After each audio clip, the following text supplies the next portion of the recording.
Assalamualaikum warahmatullahi wabarakatuh. Perkenalkan, kami dari kelompok 6, Rati Nofresia dan Meizra Nasri, akan membahas tentang tes transaksi dan kertas kerja pemeriksa. Happy watching. Complaints and substantive text. Tes ketaatan atau competencies test atau test of recorded transaction adalah tes terhadap bukti-bukti pembukuan yang mendukung transaksi yang dicatat perusahaan untuk mengetahui apakah setiap transaksi yang terjadi sudah diproses dan dicatat sesuai dengan sistem dan prosedur yang ditetapkan manajemen. Dalam melaksanakan compliance test, auditor harus memperhatikan hal-hal berikut. 1. Kelengkapan bukti pendukung atau supporting document. 2. Kebenaran perhitungan matematis atau voting clause, voting extension. Yang ketiga, otorisasi dan pejabat perusahaan yang berwenang. Yang keempat, kebenaran nomor perkiraan yang didebit atau dikredit. 5. Kebenaran posting ke buku besar dan sub buku besar. Substantive test adalah tes terhadap kewajaran saldo-saldo perkiraan laporan keuangan seperti neraca dan laporan laba rugi. Prosedur pemeriksaan yang dilakukan substantif tes antara lain yaitu 1. Inventarisasi aset tetap. 2. Observasi atas stock of name. 3. Konfirmasi piutang, utang, dan bank. 4. Subsequent collection and subsequent payment. 5. Cash of name. Dan yang terakhir yaitu pemeriksaan rekonsiliasi bank dan lain-lain. Sampel audit. Menurut PSA nomor 26, sampling audit adalah penerapan prosedur audit terhadap unsur-unsur suatu saldo akun atau kelompok transaksi yang kurang dari 100% dengan tujuan untuk menilai beberapa karakteristik saldo akun atau kelompok transaksi tersebut. Cara pemilihan sampling yaitu terbagi atas 3 cara. Yang pertama, random judgment sampling. Pemilihan sampel dilakukan secara random dengan menggunakan judgment si akuntan publik. Yang kedua, block sampling.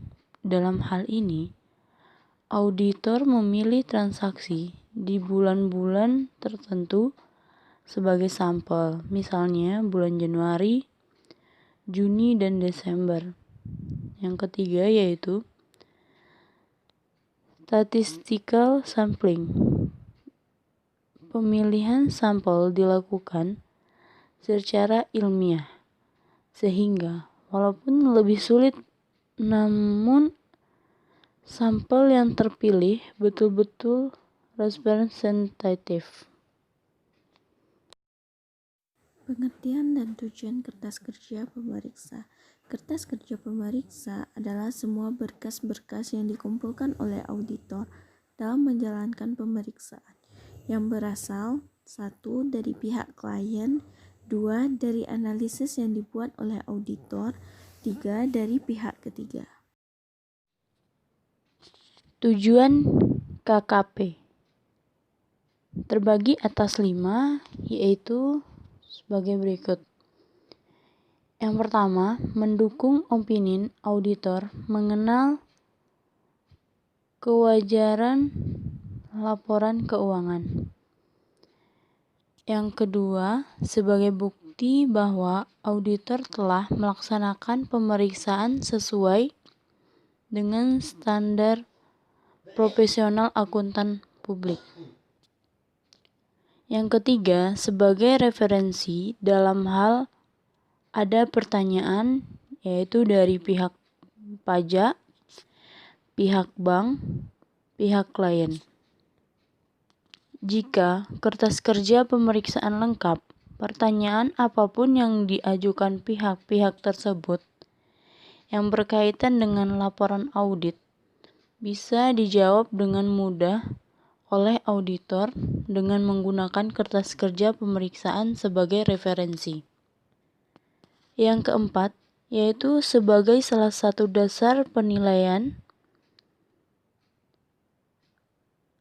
sistem atau seluruh tim audit sehingga dapat dibuat dan dievaluasi mengenai kemampuan asisten sampel dengan partner sesudah selesai suatu penugasan. Yang terakhir yaitu yang kelima, sebagai pegangan untuk audit tahun berikutnya. Jenis-jenis kertas kerja pemeriksaan. 1. Ringkasan jurnal adjustment atau penyesuaian. Dalam melakukan proses auditnya, seseorang auditor mungkin akan menjumpai kesalahan atau kekeliruan dalam laporan keuangan dan catatan akuntansi milik kliennya. 2. Working Trial Balance. Working Trial Balance adalah suatu daftar yang berisikan berbagai saldo akun yang berasal dari buku besar pada akhir tahun yang diaudit pada akhir tahun sebelumnya. Kolom-kolom untuk penyesuaian, penggolongan kembali yang disusun auditor dan berbagai saldo setelah koreksi auditor yang akan tampak dalam laporan keuangan auditannya. 4. Skedul utama adalah kertas kerja yang dipakai untuk melakukan peringkasan informasi yang dicatat di dalam skedul pendukung untuk berbagai akun yang berkaitan. 5. Skedul pendukung. Ketika seorang auditor melakukan verifikasi terhadap berbagai unsur yang terdapat di dalam laporan keuangan yang dibuat klien, maka dia akan membuat berbagai macam kertas kerja pendukung yang berguna untuk menguatkan informasi keuangan dan operasional yang dikumpulkan. Kriteria kertas kerja pemeriksaan yang baik. 1. Periksalah semua saldo awal dan saldo per buku besar. Saldo awal harus diperiksa dengan cermat dari kertas kerja tahun lalu dan saldo buku besar yang disalin auditor dari neraca percobaan klien harus terlebih dahulu dicocokkan dengan buku besar, atau catatan harus diberi tick mark dalam kertas kerja sebagai bukti langkah tersebut telah dilakukan oleh staf audit. Kedua, periksalah semua perhitungan aritmatika. Auditor harus memperhatikan agar tidak terdapat kesalahan hitungan dan matematif dalam kertas kerja auditor. 3. Memberikan keterangan pada setiap kertas kerja. Semua kertas kerja audit harus mencantumkan nama klien, judul kertas kerja, dan tanggal atau periode audit yang diperiksa. 4. Memberikan semua penjelasan, semua jurnal penyesuaian audit. Penjelasan atas setiap jurnal penyesuaian audit harus sederhana dan lengkap, sehingga klien tidak akan menanyakan penjelasan tambahan ketika mereka menerima kopi jurnal penyesuaian audit tersebut.